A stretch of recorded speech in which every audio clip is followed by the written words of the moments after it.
ఉంటుంది sir, real estate వివాదాలు, contractors అక్కడ స్వామి వాళ్ళంతా ఉంటారు సార్ అక్కడ ఉన్నారు. మీరు వెళ్ళేసారు, స్వామి ఉన్నారు కదా? లేదు సార్, అప్పటికే డిమేజ్ అవుతారు. అప్పటికే అయిపోయారు. కానీ ఆ స్వామి కోసం చాలామంది వస్తుంటారు కదండి డివోటీస్ అండి. అవును, వస్తున్నారు. మీకు నవంబర్ 22, 23లో ఆ బందోబస్తు ఎలాగుంటుందండి?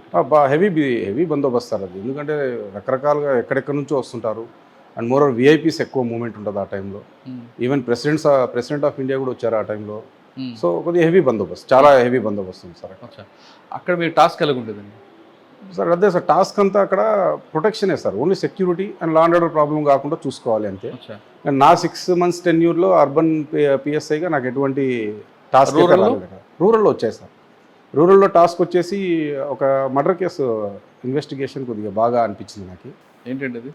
సార్ ఒక హస్బెండ్ని ఒక సొంత వైఫే కాంట్రాక్ట్ మర్డర్ చేయించింది. ఎందుకో సమ్ అఫైర్, ఇల్లీగల్ అఫైర్ ఉంది. అంటే ఆ కేసుని మేము ఎందుకు స్పెషల్గా తీసుకున్నాం అంటే జస్ట్ స్పాన్ ఆఫ్ 6 hours ముద్దాయిని పట్టుకున్నాం. అంటే అర్ధరాత్రి అంటే 10:30 ఆ టైంలో మాకు ఫోన్ వచ్చింది. మేము సీన్కి రీచ్ చేసరికి 11:30 అయింది. ఆ 11:30 నుంచి మార్నింగ్ 6 లోపు ఆ కేసుని మేము ఛేదించేస్తాము. అంటే బిగ్ లీడ్ ఎక్కడ వచ్చింది? లీడ్ ఎక్కడ వచ్చిందంటే ఎక్కడైతే ఆ వైఫ్ డెడ్ బాడీ దగ్గర ఏడ్చే క్రమం కొద్దిగా డిఫరెంట్గా అనిపించింది. అండ్ మోర్ ఓవర్ ఇన్పుట్స్ అప్పుడే విలేజ్లో డిఫరెంట్గా వస్తూ ఉంటాయి. ఎవరు చేయించుండొచ్చు అనేది ఫస్ట్ పేరు ఆమెదే ఎక్కువ రివీల్ అయిందనమాట.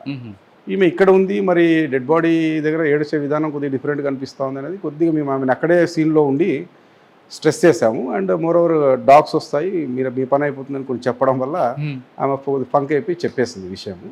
కానీ కాంట్రాక్ట్ మర్డర్ ఎక్కడ చేయించింది, ధర్మవరం రూరల్లో గొట్లూరు అనే విలేజ్ ఉంటుంది. ఆ విలేజ్లో ఉన్న వ్యక్తులకి కాంట్రాక్ట్ ఇచ్చినారు. ఎందుకండి? మోటివేట్ ఏంటి? మోటివ్ ఏం లేదు సార్, అతను రైతు, మొరటుగా ఉంటాడు మనిషి. ఆయన ఏజ్కి ఈమె ఏజ్కి దాదాపు 20 years డిఫరెన్స్ ఉంది. ఈమె చిన్న ఏజ్ కావడము, అతనిది పెద్ద ఏజ్ కావడము, కొద్దిగా మొరటుగా ఉండడం ఆమెకు నచ్చలేదు. అండ్ తన కాంజుగల్ లైఫ్ ఇవన్నీ కూడా సరిగా ప్రాపర్గా లేకపోవడం వల్ల వేరే వాళ్ళతో అఫైర్ పెట్టుకోవడం, వాళ్ళతో మాట్లాడుకుని ఈయన కాంట్రాక్ట్ మర్డర్ చేయించడం. పిల్లలు ఉన్నారా ఆమెకి? లేదు సార్, అప్పటికి లేరు. ఇంకా కాదండి, ఒకవేళ సెక్సువల్ ఇష్యూ వచ్చినప్పుడు ఆయన డైవర్స్ ఇవ్వచ్చు కదా, చంపడం ఎందుకు? సాధించింది అందులో ప్రాపర్టీ ఉంటుంది. అండ్ మోర్ ఓవర్ ఎవరికి అనుమానం రాదు, పొలాల్లో ఎక్కడో చంపేస్తే ఎవరో చంపినారు అనుకుంటారు అన్నట్టుగా ఆమె సీన్ క్రియేట్ చేయాలని చూసింది. కానీ అది సక్సెస్ కాదు. కానీ జైలుకి పోయి ఉంటుంది కదా? 100% జైలు పోయారు, అందరినీ పంపించారు. కన్విక్షన్ వచ్చిందా? లేదు, దాంట్లో కన్విక్షన్ అంటే ఇంకా కాంజుగల్ మ్యారిటల్ లైఫ్స్. ఓకే, తర్వాత ఎక్కడికి వచ్చారండి సార్? నెక్స్ట్ పుట్టపర్తి రూరల్ తర్వాత నేను నేరు ఎస్బీలో పనిచేస్తాను, అనంతపూర్ డిస్ట్రిక్ట్ ఎస్బీలో. 2014 ఎలక్షన్ సెల్లో పనిచేశాను. సో ఎలక్షన్ సెల్ అంతా అప్పుడు డిఎస్పీ గంగయ్య సార్ దగ్గర వీళ్ళందరి దగ్గర పనిచేశాను. అప్పుడు మాకు సెంథిల్ కుమార్ సార్ ఐపీఎస్ గారు ఎస్పీగా ఉన్నారనమాట. సార్ దగ్గర పనిచేయడం జరిగింది. అది అలా జరిగిపోయింది సార్. 2014 అంతా అక్కడ అయిపోయింది. After election next posting Guntakal 1 town వచ్చింది. గుంతకల్ 1 town దగ్గర 3 years పనిచేస్తాను ఇక్కడ ఎస్హెచ్ఓగా. నేనే ఎస్ఐఏ ఎస్హెచ్ఓ అక్కడ. అక్కడ కొన్ని మంచి క్లాసిక్ కేసెస్ చెప్పండి. రిగార్డింగ్ సేమ్ కాంట్రాక్ట్ మర్డరే. సొంత బిడ్డ తల్లిని చంపించడం, అది ఉమెన్ మిస్సింగ్గా మళ్ళీ ఆమెనే వచ్చి కంప్లైంట్ ఇచ్చింది. స్టేషన్కి కంప్లైంట్ ఇవ్వడం, బిడ్డనే వచ్చి కంప్లైంట్ ఇస్తుంది మా అమ్మ కనిపించట్లేదని. తీరా ఆరా తీస్తే సొంత తల్లిని కాంట్రాక్ట్ మర్డర్ చేసి చంపించడం, ఆ శవాన్ని ఇక్కడ గుమ్మనూరు పొలాల్లో పూడ్చడం. దానికి సంబంధించిన లీడ్ మేము ఇన్వెస్టిగేషన్లో చేసుకుంటూ పోతే అది మర్డర్ కేసుగా డిటెక్ట్ కావడం, ఆ బాడీని బయటికి ఎగ్జిబిషన్ చేయించడం, ఆ తర్వాత ఆ ముద్దాయిలందరూ పట్టుకున్నాక వీళ్ళందరికీ కన్విక్షన్ పడింది సార్. 14 సంవత్సరాలు జైలు శిక్ష పడింది, ఇంక్లూడింగ్ కూతురు. ఇది కొద్దిగా మాకు సాటిస్ఫై అయిన కేసు ఇది. ఎందుకంటే ఆమె తల్లిని చంపాలని property sir, main property. 2 daughters ఉన్నారు. 2 daughtersలో ఈ ఎల్డర్ డాటర్ ఎవరినో ఇష్టపడి పెళ్లి చేసుకుంది. యంగర్ డాటర్ వాళ్ళమ్మ చూపించిన మ్యారేజ్ చేయించుకుంది కాబట్టి ఈ రకంగా చేసుకున్నారు. ప్రాపర్టీ విషయంలో చిన్న బిడ్డకెళ్ళి ఎక్కువ అమ్మ ప్రేమ చూపిస్తుంది కాబట్టి పెద్ద బిడ్డ హట్ అయిపోయి కాంట్రాక్ట్ మర్డర్ చేయించింది. ఓకే, ఇంకేమున్నాయండి గుంతకల్లో? సార్ గుంతకల్లో తర్వాత ప్రాపర్టీ కేసెస్ మేము ఎక్కువగా దొంగతనాలు ఎక్కువ జరుగుతాయి ఇక్కడ. ఇళ్లలో దూరి దొంగతనాలు జరిగిన కేసెస్ని బాగా డిటెక్ట్ చేస్తాము. అప్పుడు కురుబ నాగరాజ్ అని ఒక నోటోరియస్ హ్యాబిచువల్ అఫెండర్, వాడు ఇళ్లలో దూరేది. వాడి దగ్గర 80 తులాలు రికవరీ చేస్తాను నేను. తాడేపల్లిగూడెం దగ్గర ఆంధ్రాకి వెళ్ళి అక్కడ రికవరీ చేసుకొని వచ్చాను. సో ఇలాంటి కేసెస్ ఉన్నాయి సార్. సార్ ఇవి కాకుండా గుంతకల్లో ఫ్లోటింగ్ ఏరియా కాబట్టి ఎక్కువగా ఆట వాళ్ళు ఈ రౌడీజం కనిపిస్తుంటుంది. ఆ రౌడీజన్ ఎలా కంట్రోల్ చేశారు? Surveillance is important. వాళ్ళు ఏం చేస్తున్నారు, వాళ్ళ స్థితిగతులు ఏమి, వాళ్ళ బ్యాంక్ అకౌంట్స్ వెరిఫై చేయడము, వాడి జీవన విధానం ఏమి, వాడు ఇప్పట్లో ఏమైనా సడన్గా డబ్బు తీసుకొస్తున్నాడా, లేదు వాడి సడన్గా వాడి లైఫ్ స్టైల్ మారిందా, ఏమైనా పర్చేస్ చేసినాడా, కారు కొన్నాడా, బండి కొన్నాడా, వాడి మీద కొంచెం సరైన నిఘా పెట్టినట్లయితే వాడు ఏం చేస్తున్నాడో మనకు మూమెంట్ తెలిసిపోతుంది సార్. మోర్ ఓవర్ వాళ్ళ టెక్నాలజీ ఇప్పుడు టెక్నాలజీ బాగుంది కాబట్టి వాళ్ళ ఫోన్ నెంబర్స్ని వాళ్ళవన్నీ వెరిఫై చేసుకుంటూ పోతే మనం వాళ్ళని సరిగ్గా మనం మానిటర్ చేయొచ్చు సార్. అంటే రౌడీజం కంట్రోల్ అయిందంటారు. కంట్రోల్ 100% కంట్రోల్ అయింది. ఓకే, ఇక్కడ ఒక క్రిమినల్ ఉంటారు, జేమ్స్ అనుకుంటా అని పేరు.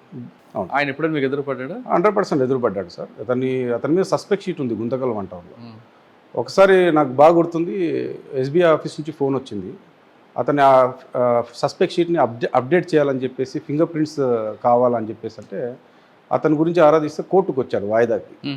సో నాకు ఇన్పుట్ వచ్చింది వెంటనే అతను తీసుకొచ్చి ఇమ్మీడియట్గా సస్పెక్ట్ షీట్స్లో ఫింగర్ ప్రింట్ పెట్టేటప్పుడు ఇష్యూ చేశాడు. నన్ ఆఫ్ యువర్ బిజినెస్, నువ్వు సస్పెక్ట్ షీట్వి, రౌడీ షీట్వి నువ్వు సంతకం పెట్టాల్సిందే, వేలుముద్ర వేయాల్సిందే.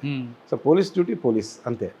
వేశాడు కామ్గా, తన డ్యూటీ తను చేసుకు, మా డ్యూటీ మేము చేసాం, తన పని చేసుకుంటాం. ఆయన ఆరిజిన్ ఎక్కడండి అసలు? అంతా నటోరియస్కి ఎందుకు తయారయ్యాడు? సార్ నోటోరియస్గా కావడానికి మేబీ పరిచయాలు, మేబీ ఫైనాన్షియల్ విషయాలు, లేదా అతనుకున్న అంటే ఏమవుతుంది అనేది ఏమన్నా ధీమా ఉండొచ్చు. కానీ ఆయనకి చాలామంది పెద్ద పెద్ద పోలీస్ ఆఫీసర్ పరిచయాలు ఉన్నాయి, మీకు ఇప్పుడు ఇబ్బంది పడలేదా? లేదు సార్, అట్లా ఏమి ఇబ్బంది పడలేదు. ఎందుకంటే సార్ నా జ్యూరిస్డిక్షన్ నాకు ఉంటుంది, నా లైన్ నాకు ఉంటుంది, నా లైన్లో నేను ఎక్కడ కాంప్రమైజ్ అయితే కాదు. చాలామందితో వాళ్ళకి సంబంధాలు ఉండేవి కదా ఆయనకి? కాదు సార్, అది అన్నారు, అది ఓకే. తర్వాత గుంతకల్ ఉండి సార్ గుంతకల్ వన్ టౌన్ నుంచి నేరుగా నేను ట్రాఫిక్ వెళ్ళాను, ఏపీ మన అనంతపూర్ ట్రాఫిక్కి. ఓకే.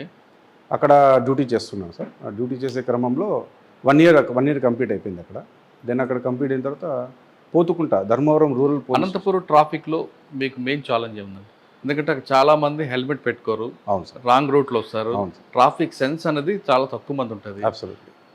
వాళ్ళని ఎలా మీరు ఎడ్యుకేట్ చేశారా? అంటే ట్రాఫిక్లో 3 కనిపిస్తాయి, అవును. ఎడ్యుకేషన్, ఎన్ఫోర్స్మెంట్, తర్వాత ఇంకోటి ఈ వస్తుంది. ఆ 3 ఈలో ఏది మీకు ఇష్టం? మెయిన్ ఎడ్యుకేషనే సార్. ట్రాఫిక్లో మనము ఎక్కువ ఇంప్లిమెంట్ చేస్తే పోలీస్కి ఆపోజిటే మాట్లాడతారు కానీ ఎవరు ఫేవర్గా అయితే మాట్లాడరు. ఎన్ఫోర్స్మెంట్కి పబ్లిక్ ఎవరికి నచ్చదు.